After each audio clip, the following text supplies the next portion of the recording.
1 week after we agreed to draw a line under all of Celtic's failings, here we are 1 week on discussing Celtic's failings yet again. Welcome to this week's episode of 20 Minute Tims.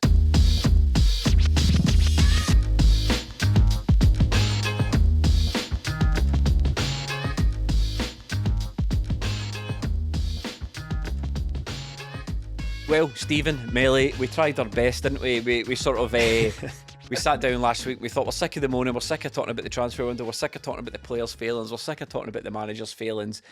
Brendan had said in the press that things aren't as bad as you think. We've only lost 1 in 8, 1 in 9, whatever the stat he whipped out was. It's all drama when one side of Glasgow's doing bad, the other side has to be doing good, and vice versa. And so far, the narrative is we're doing bad. So we took that at face value. We said, let's draw a line under it. You have to run with what you've brung, and to put it politely, I know Stephen, you've got a dirtier phrase that you like to use. But here we are 1 week later, and Celtic go and fluff their lines, Melly. Yeah, it was poor again, and this is why we talk about this. You can just, on the face of it, look at it and say Celtic have won this amount of games in this amount of time. But when you look at it, the performances have been terrible, and we're always banging on about it here. It's the performances that will see you through in the end of the season, because it catches up with you, and it's catching up with Celtic on a bi-weekly basis now. I love coming in here. It's a rare laugh. It's great coming in here. What a season it's been.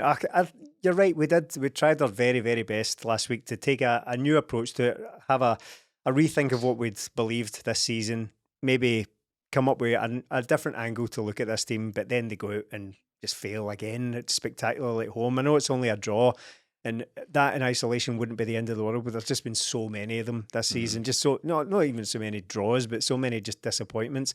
And it's happened so many times this season where we've had false dawns. So we've had things that we thought were going to kick us on, beating Rangers twice among those, and it still never happened. Even as small as it seems now, it seems quite quaint to look back on it, but we thought finally getting that win in the Champions League was going to do it. Beating Feyenoord at home, as much as it was a dead rubber, we thought that was going to kick the team on, and then they went out and lost at home to Hearts the very next game. So I'm afraid that it seems, on the surface of things, I'm sure we'll get into it today. That's what we're here for. Yeah, why not? Gladly. But it seems like this team is going kind of nowhere. It seems like it's got absolutely nothing about it now, and we can talk about the reasons why we think that is, but it felt like a watershed, didn't it, that Killie game? The second half performance was nothing new. It was nothing. It wasn't a surprise, and we're talking about that phrase as it's been used since, again, the Hearts game. When we lost to Hearts at home, Brendan Rodgers came out and said that he wasn't surprised by how bad the performance was, and here we are again, several weeks, a couple of months on from that, and we're now saying we're not all that surprised. But the second half performance in that game was alarming, to say the least. But was anyone really surprised? I think that I've seen it, the point made that it's not even so much about the managers. I'm trying not to fall into that trap of making the dead easy comparison between this team and Ange's team last season or the season before. But I think you can criticise very easily this Celtic team without now having to talk about any other Celtic managers team before it.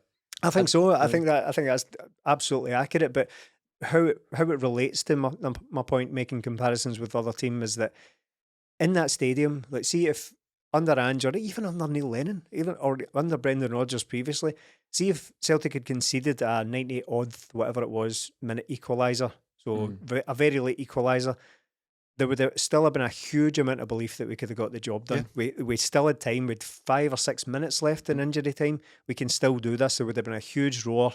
Celtic would go back to take centre, and you would be straight on the front foot and attacking. We can still get a goal. In fact, we can probably still win this game 3-1 if we go about our business here. But against Kilmarnock, there was nothing. Absolutely nothing. The place was dead. See, as soon as that ball hit the back of the net, it was silence. All you could hear was the seats flying up, and everybody was just, well, here we go again. And everybody just left, basically. There was no belief in that team. Either way, there's no belief on the pitch, and there's no belief from the stands.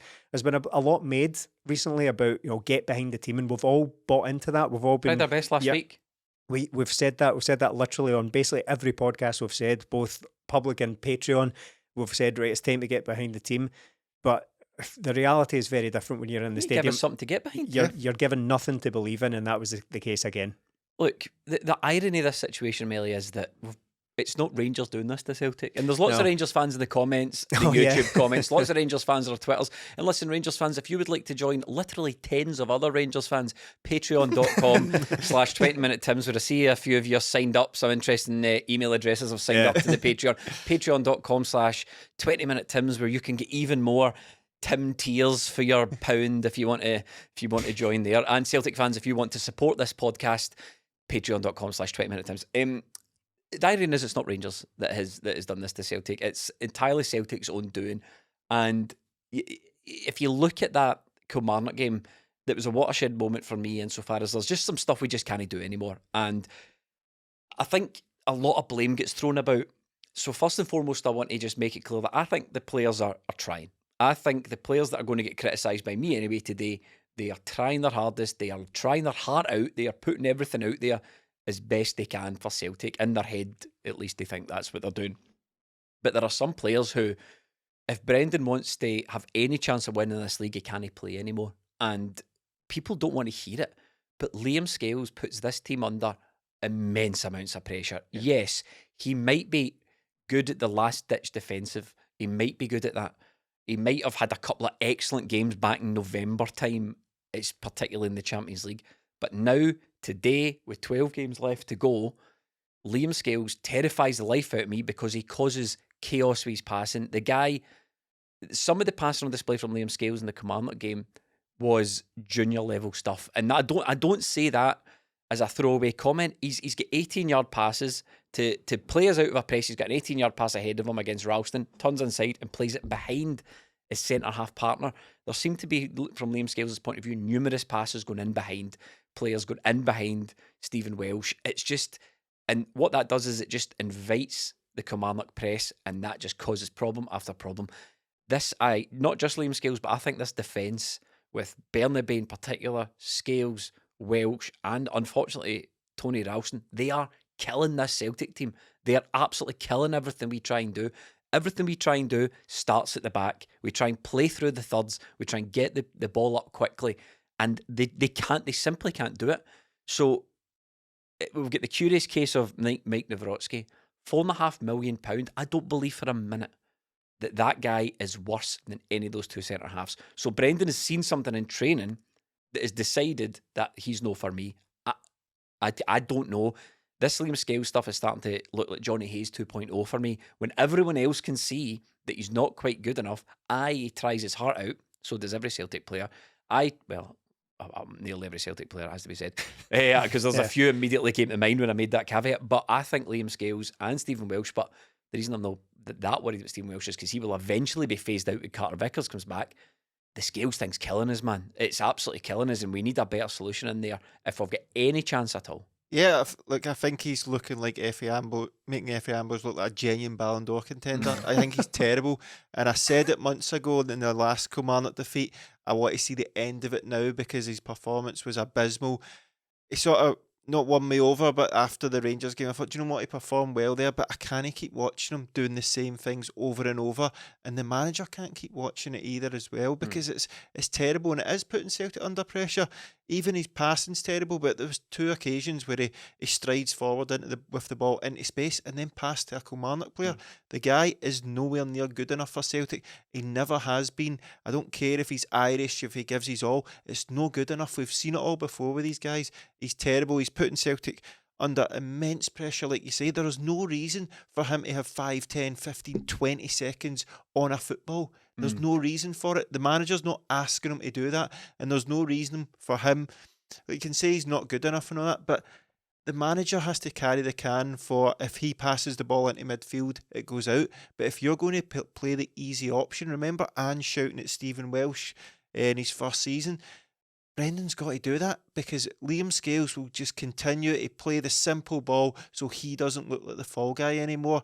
He's looking like that anyway. I think the part of the problem is that there's a lot of criticism, Stephen, about manager instructions, and I've got that on the agenda to talk about. But I think that the Liam Scales thing, if Brendan does see a player in Liam Scales, and it's evident that Bernabei isn't a player, and I'm sure Brendan Rodgers will have the answer to all these questions. There's a rationale behind it. I don't think for 1 minute I'm sitting here and me as just simply a world-class podcaster are seeing things that the Celtic manager's not seeing. So these are kind of things, these are more things I need explained to me. And if we get the opportunity to speak to Brendan Rodgers again, I definitely will ask him. But for me, if you love Liam Scales so much, but we all know Bernabei doesn't have it, then to me the solution is, when you're struggling and Greg Taylor has to come off, you move Liam Scales to left back and you play someone else at centre back, because Bernabei's another problem. But sticking on Scales for a minute, because I don't want to get veer too far away. The stuff that Melly was talking about and the bad passing, this isn't scattergun. These are things that when you're in the stadium or you're watching on TV, you specifically see Liam Scales do. There was another point in the game where Liam Scales strides up into the sort of second third. He gets on the verge of the second third. He doesn't have amazing passing options in front of him, but people are on, and he plays a no-look pass behind him, back into our half, behind Stephen Welsh, who then is immediately under pressure, because that's one of the pressing triggers for Killie as soon as we played the ball back, and the ball ends up back at the goalkeeper. And you're thinking to yourself, this is lunacy. This is madness proceeding with this guy. Well, there was a moment, it's done the rounds on Twitter, or X, it's done the rounds where there's a 45-second clip of Celtic having full possession for 45 seconds inside their own defensive third, and they cannot get out of it at all. So the ball ends up in the right back position, they're closed down, ends up going across to the centre halves, they get closed down again, they're getting further and further away, playing balls behind each other. So it is causing panic, and I know that this will come across as very, very harsh on a guy who has performed admirably this season, but it's not about him being a total donkey on the ball and like scoring OGs every week or on. It's about the problems it causes Celtic going forward. Yep. Now, everybody, well, not everybody, but a main complaint about this season has been that the Celtic don't move the ball quickly enough. So what does that actually mean? You can't say they don't move the ball quick enough, but it's not about the centre halves. They're fine. They're just there to defend. Centre halves haven't been just there to defend since about 2003 or something like that. They're very much part of the attack these days, and Celtic can't get the ball forward quickly enough because they've got those two at least, and more broadly 4 guys who can move the ball forward out of the defensive third. Joe Hart's no much better, so once it becomes apparent that they can't get it out of there, Joe Hart just boots it out of play. That's what happens, and it happens several times against Kilmarnock. So we seem to be doing just the same thing over and over again and expecting different results, and that's when you get yourself into a real rut and you can't see yourself getting out of it, because you just see the same things over and over and over again. And we say the same things over and over again when we sit down to talk about these games. It just keeps coming out. So we're funny with it though. Yeah, that's exactly, that's what you're here for. Rangers fans, mostly Rangers fans this week. Moving at my left back, maybe. It's something we've not tried, and at this point, no, I just mean at the point where you're hooking Greg Taylor, because if Greg Taylor was taken off, I firmly believe Greg Taylor was just taken off because he was probably didn't have enough fitness to play the full 90, having been back. You bring on Bernabei, and with that change, you kind of know what you're going to get. You know Bernabei's going to cost you. You know he's going to cost you a goal, more or less. He comes on and you think he's going to cost us in some serious way. And I just think to myself, there needs to be a better solution. Timoki's played centre half. He can pass the ball. Now, these are all things that Brendan Rodgers obviously knows, and he's not doing them for a reason. But me as a fan, I'm just thinking, this is madness. I'm watching the guy on the ball, and he's causing absolute chaos. There's clips flying about, and in all those clips, one thing to me is apparent. There are exits available. There are players available. There are people looking for the ball. There's an instance where Ralston moves inside, and he's available for the ball. The distance between Scales and Ralston is the same between the distance of Scales and Welsh, but Scales opts to pass behind Welsh instead of playing forward to Ralston. Play forward to Ralston, you're out the press, and off you go.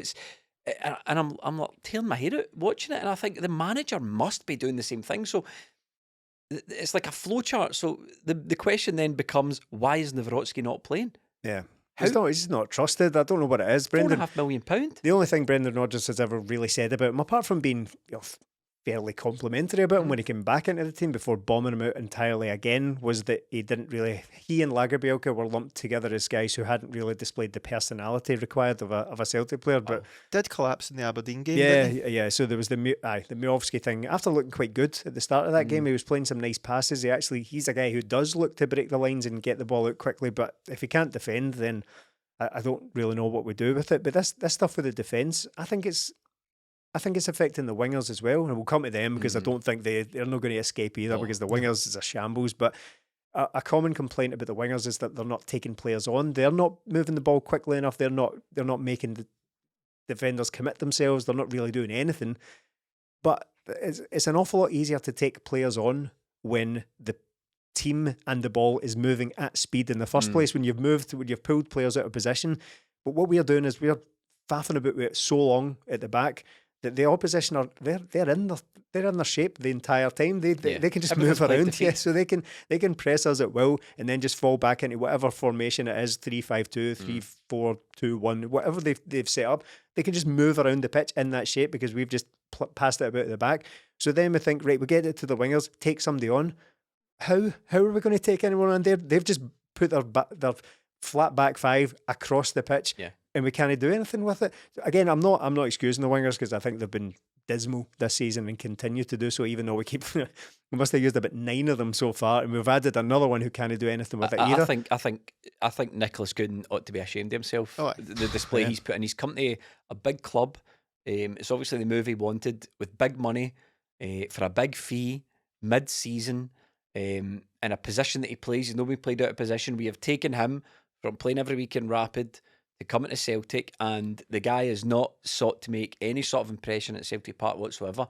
And you think to yourself, is it just attitude? Is this the reason you failed at all those other clubs you went to? Do you get the big moving down tools? Do you feel a lot more comfortable at the smaller club where there's no expectation on you?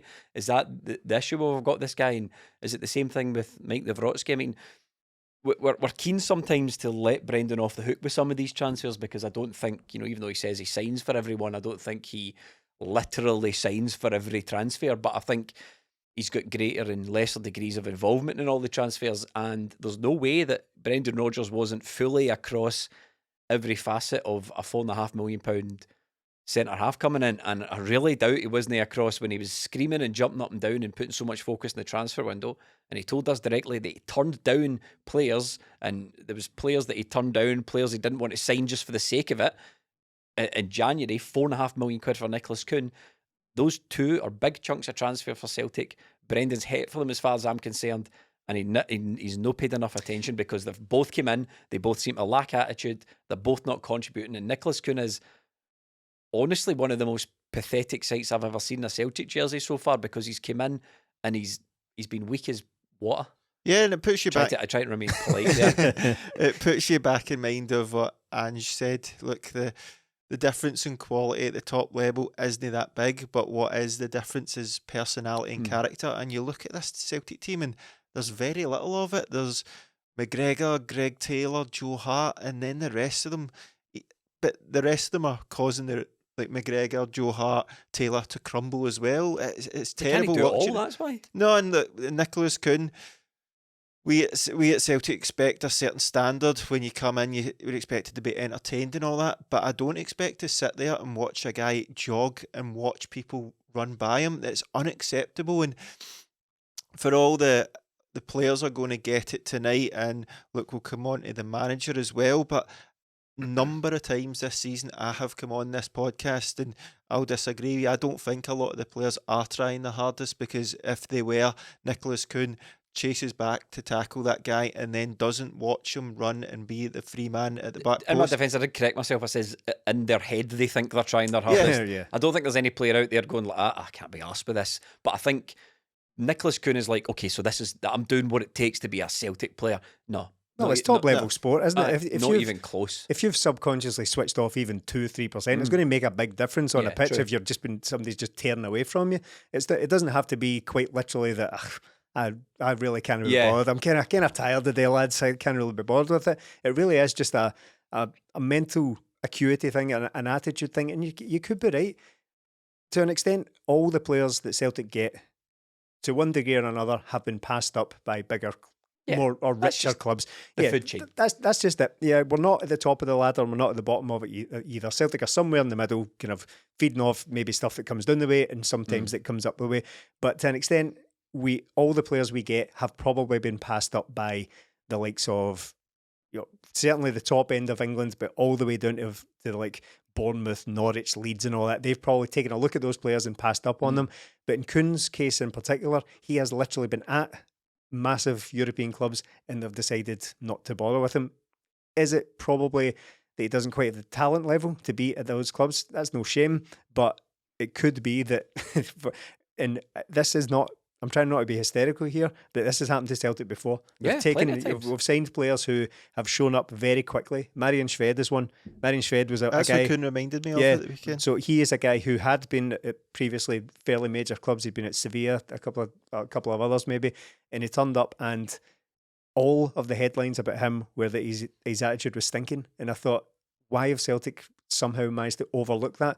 Are we been again Captain Save-A-Dud here? Do we think we're going to be different this time? We're going to take that guy and turn him into a player when his international manager was calling into question his attitude and all that, and then sure enough, the guy get nowhere near it at Celtic. I don't want to lump Kuhn in with that just now, but we spent a month expecting someone to come in and hit the ground running and at least try and make an impact, and he's looked absolutely terrible What so must far. the likes of Callum McGregor be thinking, Melly? He's in sitting in the changing room, and he's the one in mid-season saying we need the talent, we need the quality coming in, and then Kuhn arrives. These players like Callum McGregor, right? Because there's no doubt about it, Callum McGregor's an excellent footballer, and he has spent his career playing with excellent footballers at international level, playing against. So he knows a good player when he's playing against one. He will take one look at Nicolas Kuhn and go, what have we landed here? The same as the other 14 players that we signed this year that we don't play. Yeah. Callum McGregor will be looking at these guys going, what? Really? This guy's came to save our season in January? Yeah, and we've seen it before in our Celtic lifetimes, in the lifetime of this podcast, that Celtic have a good team, chip away at it, and then we're left with things, and then this is what we get. This is where we are now, playing guys like Liam Scales who weren't even considered last year, and we've got, 4 or 5 good players, and then the rest, honestly, you could just sell them all and try again. But these wingers are causing a major issue. Stephen says we've got Palma, who get hooked at half time for the most Palma type of. Do you know what I thought when within about 5 minutes I saw Palma miscontrolled the ball twice, I think, in 5 that one minutes. went right under his foot. I That's thought right. he's not at it today. Yeah. I just thought he's going to have a Palma today. We've got Palma. we've got Kuhn, who's like a less effective Palma. We've got my Ada, who's up there like a Tasmanian devil, running about mad, but not really getting involved and not really creating an awful Yang lot. much the same. We've got Yang much the same. We've got Abada, who's presently not playing. He might be the best right winger at the club. Who knows? We're never going to see him. So we've got James Ford. I mean, this is not hyperbole, but Mikey Johnson would contribute more than any of those guys any of those wingers that played at the weekend. The problem came from Kilmarnock's goal was Yang trying to cut inside one too many times, take too many touches, get the ball taken off him, switch to the other side, and Kuhn doesn't even bother. And then it's... Sorry to interrupt you, but do you know what's so ironic about that? See, when Brendan last spoke about Yang, he said he's a good player. I'm positive about him. He maybe just needs to learn when to release the ball and when not to release the ball. And then the very next game, his inability to release the ball when he should release the ball costs us. But this is where Celtic are right now. We were going into the last 10 minutes of that game with Kuhn, Yang and O up front. That's abysmal. When Stephen said, look, nobody expected us to score, there was no big cheer. You look onto the pitch and you're going, well, that's why. They've got less than 5 goals between them already this season. We're in February. Yang, I don't think I'll ever get round to it. I just never thought I'd see how he's going to be a Celtic player. Kuhn, it's abysmal, but it's the same problems Celtic have had all season. Down both flanks, we are chronic. If Greg Taylor's not playing, we're so poor at left back, yet all season we've been screaming for a new left back. So we've got Bernabe and Yang down one side. You're going to attack that, and then down the other side you've got Ralston and Kuhn. The ball went from one side to the other, to one side, back over, and they score at the back post. It's all the fullbacks and wingers that ball went. It just missed out the midfield right across twice, and they've got a goal. And even towards that time, like it was getting 80 minutes, and everybody could sense it. They're going to score. It doesn't matter. They missed a chance right before it at the back post where Bernabe again didn't have a clue where he was, and Danny Armstrong skewed it wide, but it was always going to come. And for Bernabe as well to have the cheek to moan about a push, like, come on, man. I've got no faith in any of these players that Melly spoke about, none of the wingers, and I think, I don't know how many, we like to play this game like, but they've got the bigger wages league, how many players and would get into Kilmarnock side from Celtic's team? honestly, you wouldn't be surprised to see half of these players we've spoken about in Kilmarnock shirts, because the Kilmarnock We got a terrible head-to-head against I Kilmarnock. know, this the season, Kilmarnock beaten them equivalents are better. They're better than us, Stephen. Every time we do one of these, right, and every time we're particularly harsh on certain individual players, particularly ones who have had a kind of cult of personality built up around them, a bit of the he never lets us down stuff, and we've seen that over the years. Every time we do that, we get a lot of comments saying we're very harsh and all that, and there's a player in there, and it's often the same players that we've been talking about for over a year now. But I'm sorry, if that's the case now, if everyone's watching these games and watching these performances and watching these results and still saying we're being too harsh on this player and that player and give them time, standards are on their arse. Yeah. Genuinely, Yeah. the standards are through the floor. Liam scale starts every Yeah, week. That Celtic- tells you all you need We to are, know. we are right. celebrating and we're rewarding rank mediocrity because we quite like these people. And Mm. look at the position we're in now. It's not over. The league is not over, but it is slipping away at an alarming rate. And all that talk about how, when you think about it, it was only really 5 points. Maybe it was 7 points at one point with a game in hand. It doesn't matter now because we're 2 points behind. It's no goal difference anymore. And that's the thing. And I think Celtic fans are starting to waken up to it. Like we've been conditioned into thinking that going into crucial games for a league title, and there's only one team in the country that can win a treble, going into crucial games to stop Rangers winning a treble, because that's kind of where we're at the moment. Yeah. Liam Scales and Stephen Welsh and Ralston and Bernabe and Owen Yang, these players playing for Celtic when we need to win games. There's been the drop in standards is unbelievable. I had to look back today at the Celtic team that get put out the cup by Ronnie Dyler, right? Yeah. By Rangers. Ronnie Dyler's Celtic team that get put out the cup by Rangers. They would run right over the top of that Celtic team that finished that game. No questions asked. Aye. Nobody's Boyata, team would beat Armstrong, us. KT, Griffiths, Commons, Brown, Roberts involved in that as well, yeah. Calmack on the bench. They would, Even Beaton. but they stroll would, into they this would team. absolutely batter the Yeah. Celtic team that finished that game against Kilmarnock. So that's how far this Celtic team have fallen. And honestly, I know there's like interim reports or something supposed to be announced for Celtic coming out in the next couple of days or whenever they're supposed to be. I don't really keep track of the financials, but honestly, there's rumours going about that Celtic are going to announce £90 million profits. Oh boy. On your own head, be it. Yep. Honestly, Just don't announce you it. Hide better, it. you better run to the shop and just spend it all in petrol or diesel or sweets or something, because if that comes out that Celtic have got 90 million sitting in the bank, but we are struggling to win a title because Brendan Rodgers is having to play Liam Scales and Stephen Welsh in crucial games, the Sharks. What is the bare minimum legally that they can do to announce that? Can they announce it at like 1 o'clock in the morning and then delete the tweet immediately? Just do that. No, they'll never Aye. they'll never tweet it. I don't know. Honestly, just spend it on something. And whilst we're at it, no more new contracts. Oh, because no, that, God, that, no. Aye. that Nicolas KUHN, Five and a half. If that guy was on loan, you wouldn't buy him. I know. If he was on loan, you'd be like, no, we need to give him away.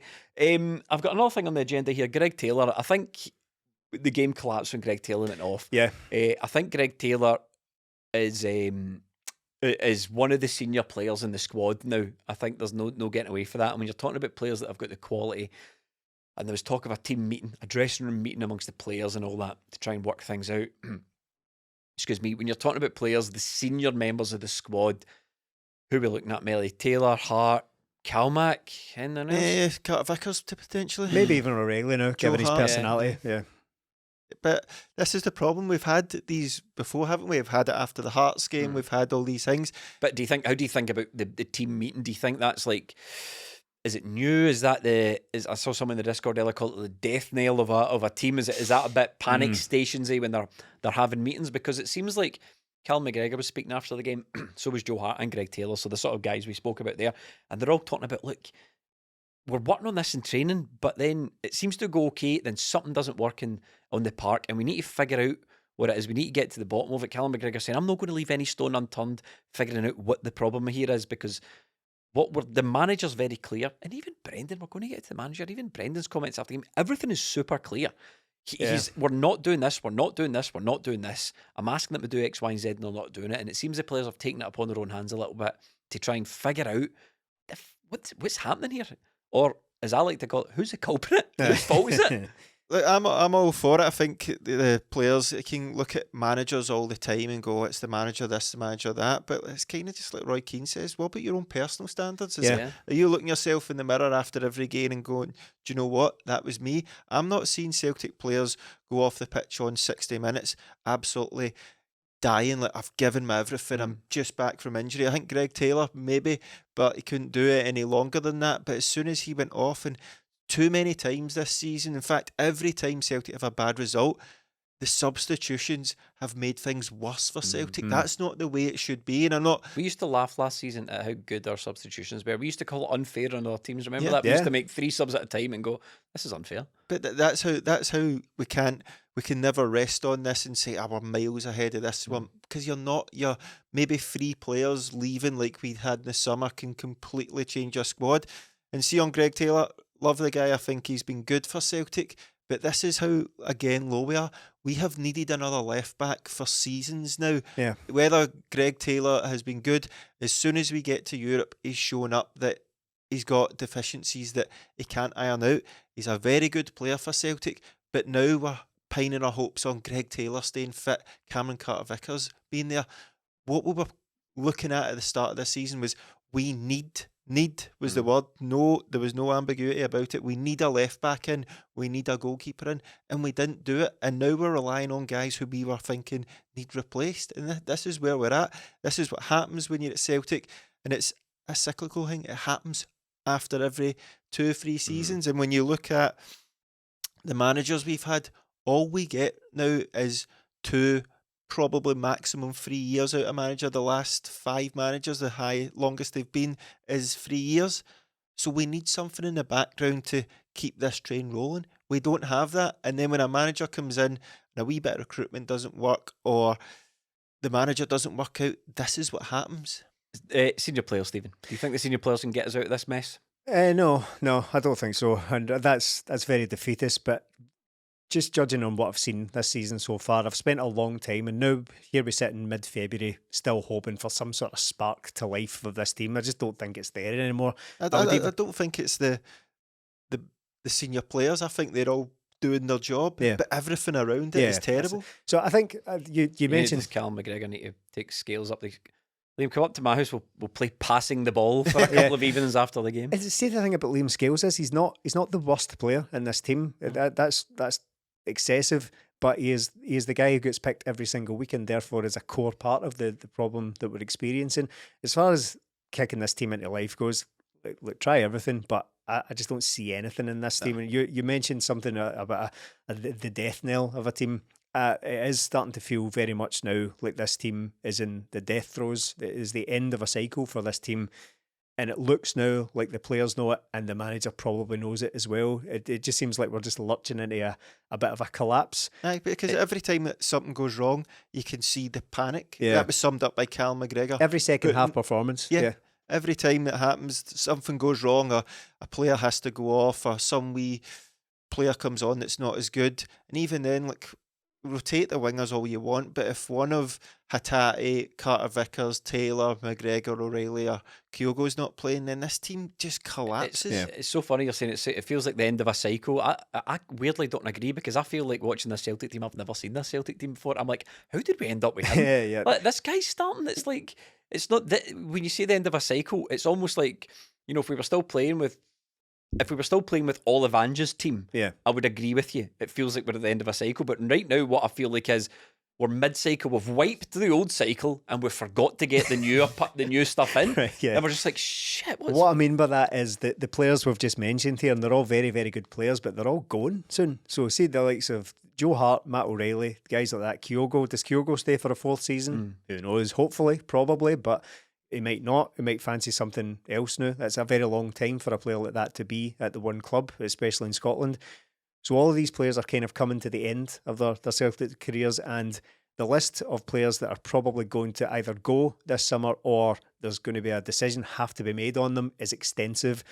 I teed that up a little bit last week and didn't want to get into it because foolishly I thought, right, that was a good game against St Mirren, so we'll kind of park that conversation for now and we'll revisit that in the summer. But I think we're lurching towards a summer of massive upheaval again, another full rebuild 2 years on from the previous one. And like, even guys that there's a lot of rubbish hanging about in this squad, and we've discussed it all to death. We've mentioned all the players, but even guys who are very popular, like Greg Taylor. I really like Greg Taylor. I'm a huge fan of Greg Taylor. I think he's been brilliant for Celtic, but there is that problem where a left back has to be signed, whether that's to complement or to compete with Greg Taylor or to completely usurp him and go straight into the first team. Not really my concern, but what we do need is a left back. Bernabei's got to go. I'm not interested in any of this sort of weekly, he's good. I told you there was a player in there. Nah, not for me. I'm not doing that anymore. Yeah, not for me at all. With any player. Greg Taylor, even guys who were popular, like Dyson, right? Again, big fan of him. Love what he's brought to Celtic. Inimitable out there. There's no one quite like him. But we can't have a now season-long conversation about quality in the team without addressing the fact that Dyson's got very little of it. What's his numbers? 3 assists and 2 goals? Have I got that right way about? I think the other way around, I think. But I mean, for all the difference it makes, yeah. He's not... He is never going to have the required level of skill and ability on the ball that we need of a Celtic winger. He's been brilliant. I don't want to throw the baby out with the bathwater, the phrase we love using on this so much, but he's been great. But decisions are going to need to be made on some of these players. Because he signed a 5-year deal earlier this season. Of course they are. So even it's never going to happen for him either. Yeah. Iwata, these centre halves we've seen. I know listing players is extremely boring on podcasts, but we need to face the reality of this. And we've said it all along this season as well.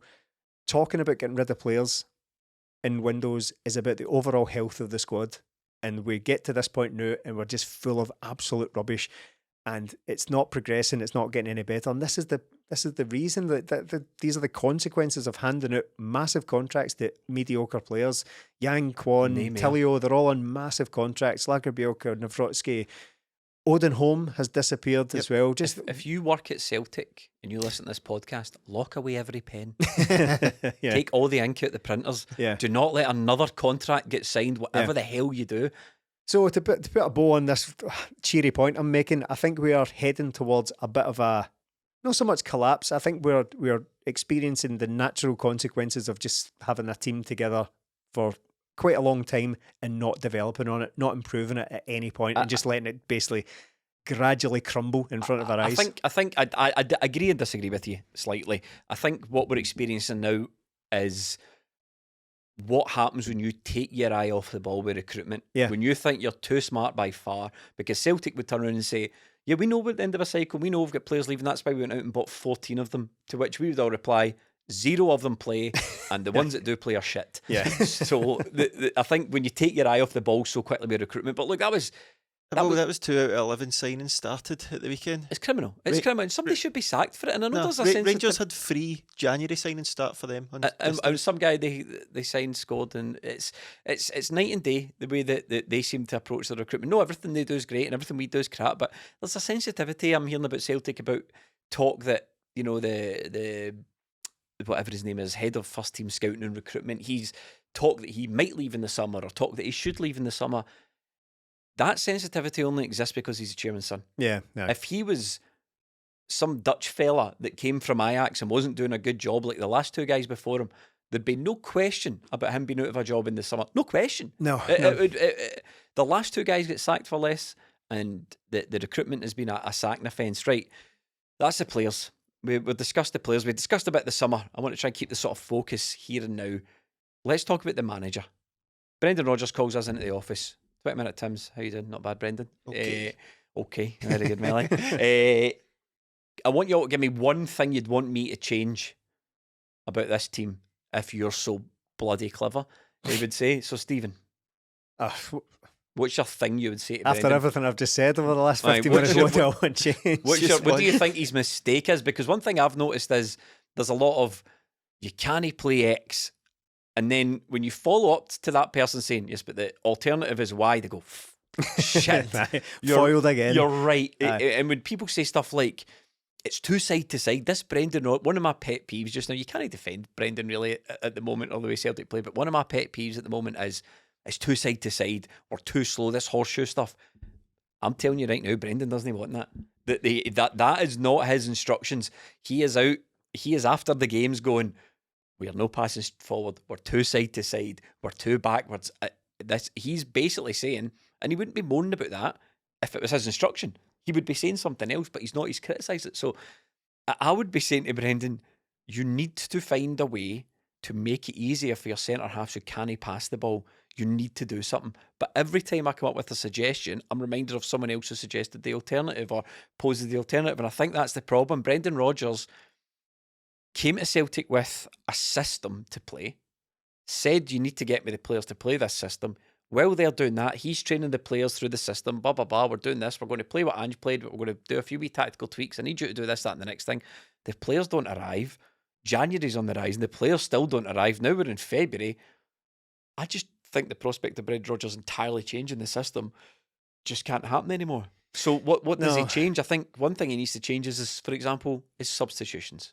Can you use Ida as an out ball? Because we struggle at the back, but you took him off and you left Kyogo on, who's not having the best of times. So can we possibly use Ida as an out ball? I mean, both come off against Kilmarnock, didn't they? So, yeah. If we need to go long, Ida looked good. I don't know why he got subbed. What are we doing? What an incredibly broad question this is, but a I tried to be specific, but I ended up broad. What would we change? Look, Brendan Rodgers has had a lot of time with this team, but the trouble is in this game of like snakes and ladders we're all looking at here, all the snakes all lead back to the transfer windows, and we're trying desperately not to talk about that. But I'm afraid that is the core problem, because what I would change is stop. If these players simply cannot deliver what you're asking of them, then you need to change the players. But that involves putting in Mike Nawrocki and Gustav Lagerbielke. Yeah, that's the only change I can think to make. Or it involves playing Iwata in midfield, who's barely kicked the ball all season. Or it involves playing Paulo Bernardo, who's had 3 good games all season. Everyone thought he was wonderful a couple of months ago, including us, and then he's completely disappeared again. So, what do we change apart from personnel? I think when you're talking about Brendan Rodgers' system, I think it has to be more. I don't think it can be as simple as he has his system and therefore he needs the players to play it. I think that is the case, right? But I think it's what are we talking about with system? Where are the ideas? What is it we're identifying by watching these games that the players can't deliver upon? Getting the ball forward quickly enough, right? We've all said that. We've all said that even tonight. But we have to provide them with a framework to make that simple for them. And to be honest, the team looks completely disorganised, and it looks badly coached. And is that as a result or a consequence of them just being completely useless players? That's entirely possible. We've all explored that fairly extensively tonight. But all season we've been avoiding. We've been kind of walking up to the line of calling this team boring and dull and with a ill-defined style of play that we can't really see what the fault is or what the aim is, and it remains the case today. We've tried so many players, we've tried so many different, not so much formations, that has only really changed recently, but we've tried so many players in so many different positions that nothing's really worked. So what would that change? Without saying the word everything, yeah, because that's not any use either. I don't know. I can't identify the specifics of it. I tend to disagree, Melly, with Stephen a little bit, but I can understand why Stephen's come to that conclusion. But I think people laugh when Brendan Rodgers says, "Oh well, we've not really changed away from Ange." When I was watching the Kilmarnock game, you could quite easily see the fullbacks coming in, receiving the ball, then they'd move back out to the left. There'd be little triangles of 3 fullbacks, with maybe one the fullback, the winger, and maybe a midfielder coming along. Kyogo drops deep, he makes the numbers up on that side. It's they do the wee triangles, try and work it down.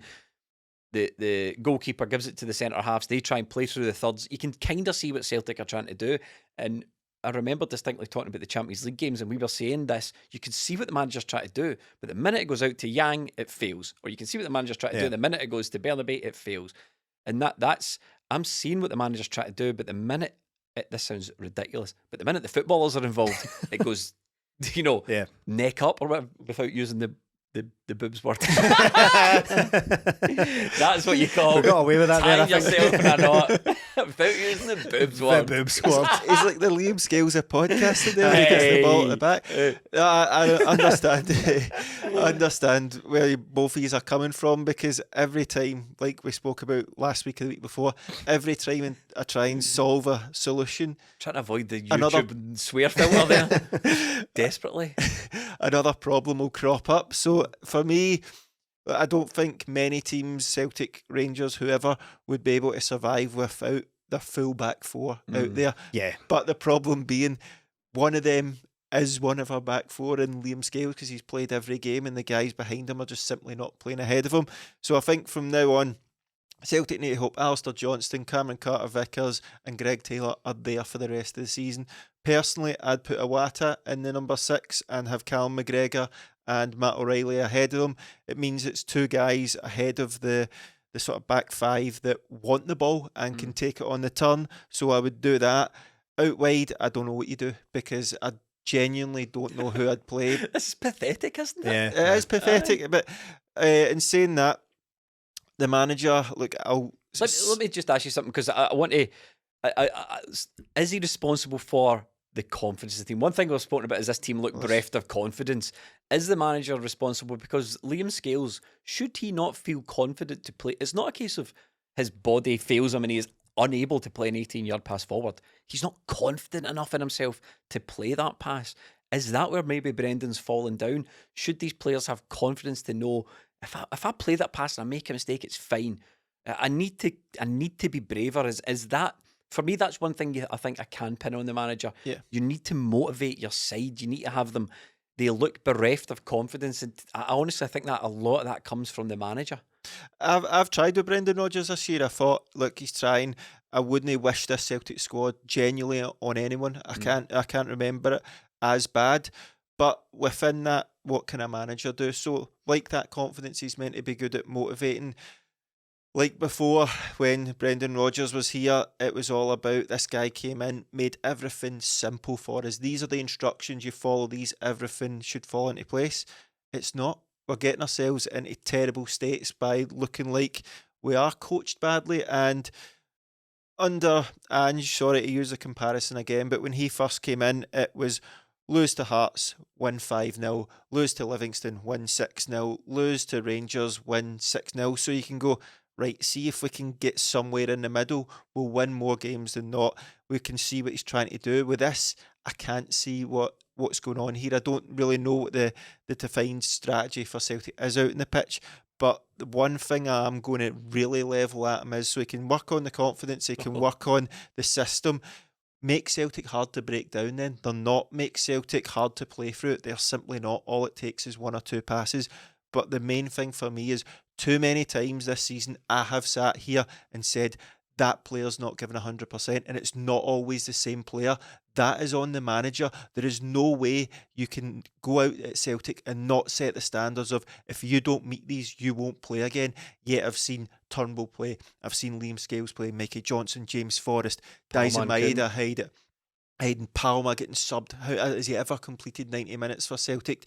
I thought Maeda was hiding at the weekend. KUHN coming on and not tracking back. Yang doing the same thing every time he comes on. Bernabe, Ralston, whoever it is, all these players, I can level it at people that I don't think they are running to the maximum for him. And that is on the manager because all of this stuff is the culture of the club. Ange created a culture where you never stop, and if you do, you simply won't play, and that is the standard you have to meet. With the standards and the culture at the club right now, mediocrity is rewarded. There's no consequences. This is the point I'm trying to make, Stephen. We could discuss this all day and all night, right? And we don't have to. Well, we don't have to talk about Ange because Brendan Rodgers, before Ange, Brendan Rodgers set the standard. Yeah. Brendan Rodgers set an equal or higher standard than Ange achieved because Brendan Rodgers won invincible drought. He won everything there was to win the whole time he was here. That is relentless pursuit of success at Celtic. So you don't need to say, Ange did this, Brendan, you're not doing that. All you need to say to Brendan Rodgers is, Brendan, look what you did. Yeah. Look, this is, in many ways, Brendan Rodgers created what Celtic is today, that relentless winning machine. And I don't think Brendan Rodgers is a different manager. Look, there are people out there going, maybe this is it. Maybe Brendan Rodgers is a busted flush. And if you want to believe that, that's fine. I don't believe it. I simply don't believe it. I don't think there's enough evidence there to suggest that. I think I don't know if any manager would be doing better with these players at Celtic. I can't remember. We can't know it. I can't remember seeing.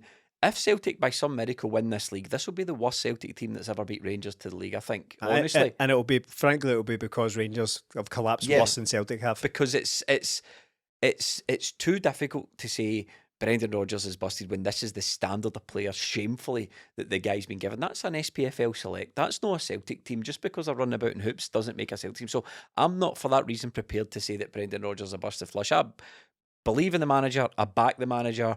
And I think given the right tools to do the job, he can make Celtic as successful as he has done in the past. I believe that. But right now, the team lack confidence, and that's up to him. The substitutions just now are confusing, and that's really, really up to him. And I know his options are limited, but it's kind of tough boob words. That's what you've got. That's what you've got. That's what you've. Stop saying boobs. That's what he's got to. That's what he's got to work with. Yeah, I can't disagree with you there, because we can't know at this juncture. We cannot know what's properly going on. Maybe things will become clear in the future. But I think, while I can't really necessarily disagree on the lack of evidence that he's a busted flush, I think that is literally a lack of evidence rather than evidence to the contrary.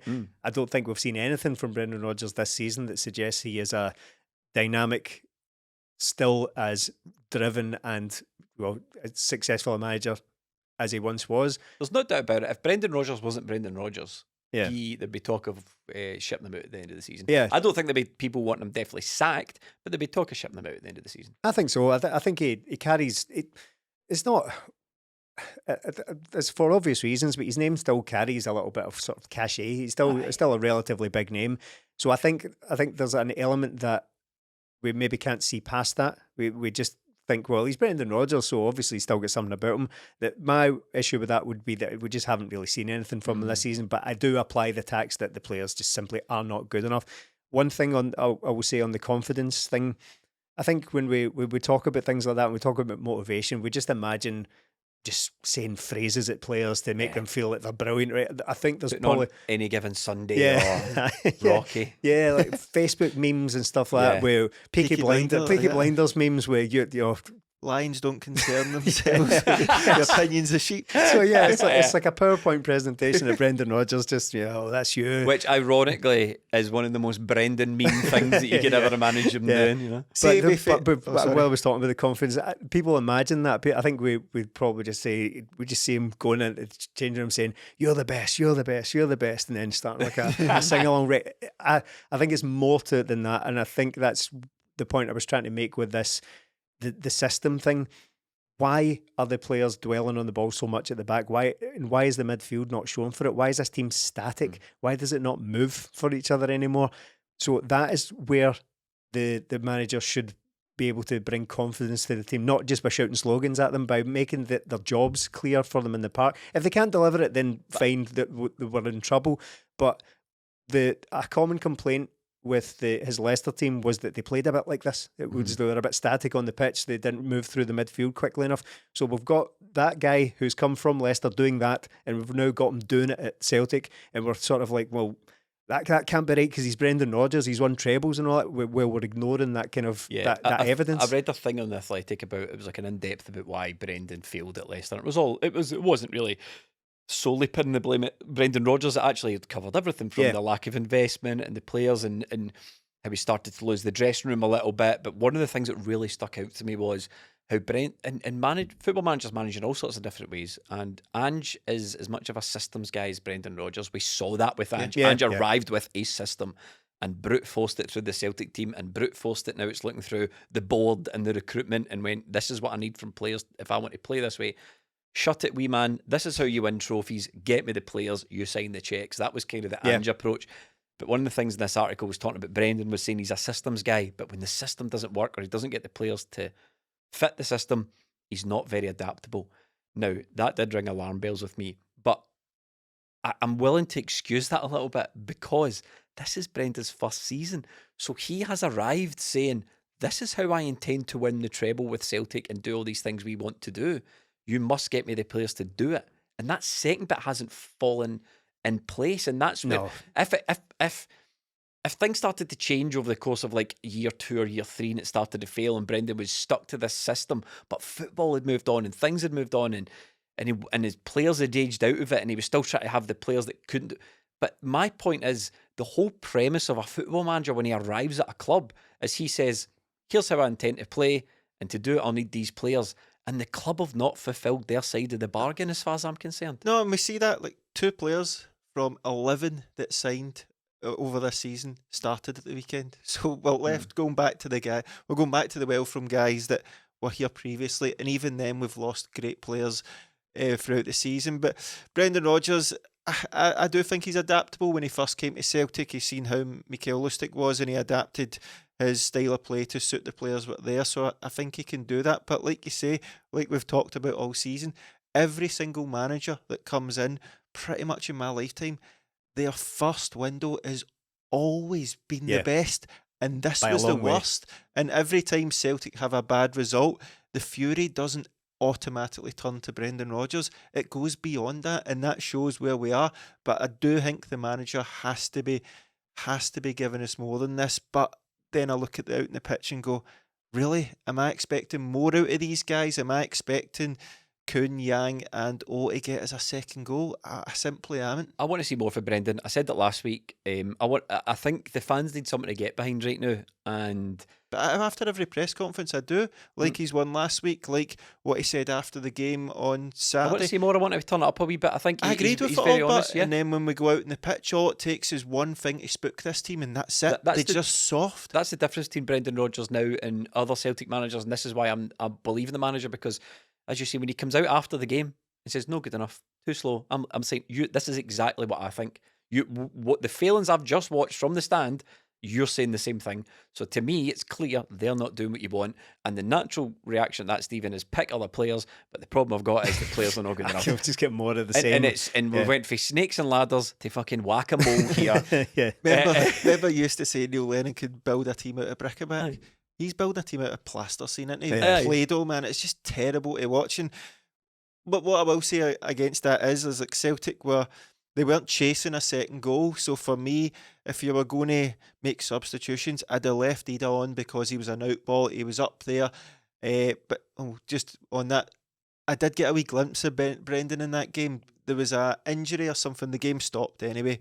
And he's told Ida and Kyogo to swap around. So Kyogo was the furthest forward.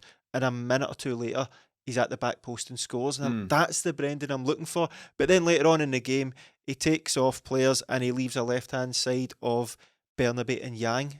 We're only 1-0 up here at Celtic Park, and we're struggling. This team is struggling. Bring on players to make a difference.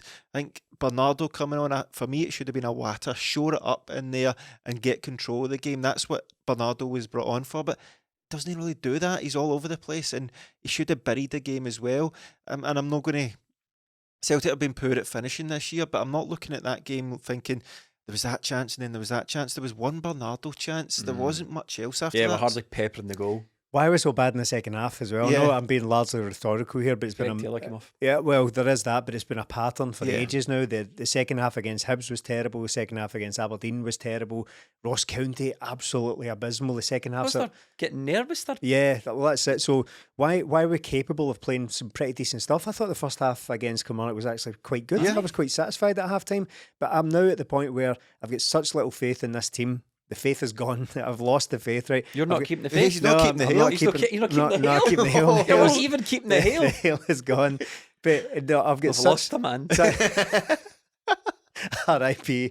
Man down. I've got such little faith that this team can get the job done now that I'm looking at every game and see if we're not out of sight at half time, we're not going to win the game. That's what the players are doing. That's why it looks so crap, because the players are like, we're only 1-0 up here. Anything could happen in the next 30 minutes. Yeah, and we've got such hard games coming up. I'm dreading Tynecastle because the way Celtic are playing, Celtic could easily go to Tynecastle and get a doing, like a proper season ending. We could be coming back after that podcast and saying, no, it's done. Everybody needs to go. Unless CCV comes back. Yeah, that's possible. But even at that, he's been involved in some really bad results for Celtic this season, which is why I've been very reluctant to do this guy's missing, so once he comes back it's going to be different. It's different when there are multiple players missing, especially from the back four, but we've done that all season. Dyson and Abada were going to come back and fix everything a few weeks ago. Hatate is another one, but Carter Vickers was in the team when Hearts beat us at Celtic Park, so it goes way, way beyond individual players at this point. But I think you're right, but I think there's two critical and key differences with Hatate and Carter Vickers in particular. I know this is a very long podcast, but Carter Vickers is kind of press resistant. So see if you've got Carter Vickers on the pitch against Killie, Derek McInnes came out and says, we let the players we wanted have the ball. Like, even he knows we'll just let them have the ball because they're crap. We'll press them when their backs to go. You can't really do that, Carter Vickers. He just shrugs you off and steps forward. And if Scales has got Taylor one side and Carter Vickers the other, then it's all right because he can give them to them. But when he has Bernabe and Welsh either side, disaster. It's also apart from him. And crucially, another thing with Hatate is he's one of the only players who can take it under lots of pressure. Yes, but Callum McGregor, Hatate can take it on the half turn, and Callum McGregor can't. I disagree with that. You don't think Hatate can take the ball on the half turn? I think McGregor can take it. I don't think he can. I thought they kept him real. I thought Command did a great job keeping him with his back to goal. Aye, because all they need to do is create a box round him, and then it means it goes back to the centre halves. Doesn't mean he can't take the ball in the turn. If he's got two players on him, where can he go? But I think Hatate's better at that. I think he takes the ball, turns, the whole pitch is open, and he throws a pass out. I don't ever see Callum McGregor doing that. I see him taking him at the feet and turning on the ball, but I don't see him doing that thing that I think opens up the whole pitch in one touch and turn that Hatate can do. I'm happy to be proved wrong, but in my mind when I'm picturing the difference between Hatate and McGregor, I'm seeing Hatate take the ball and turn, and immediately the whole pitch is in front of him and he's playing difficult balls and he's trying difficult things. I don't see Callum McGregor particularly doing that type of play, and I think that really, really gets you out of bother and it creates things, and I think those two players coming back would make a big difference for Celtic. Problem is, it's too fucking late. Anyway. Yes, it is. And on that, we shall wrap up. Thank you so much for watching. Patreon.com/20minute-Tims if you want to follow Celtic's journey to the end of the season and potentially wrap up a double. Oh, very exciting. Thank you so much for watching. Thank you for listening, and we'll be back next week.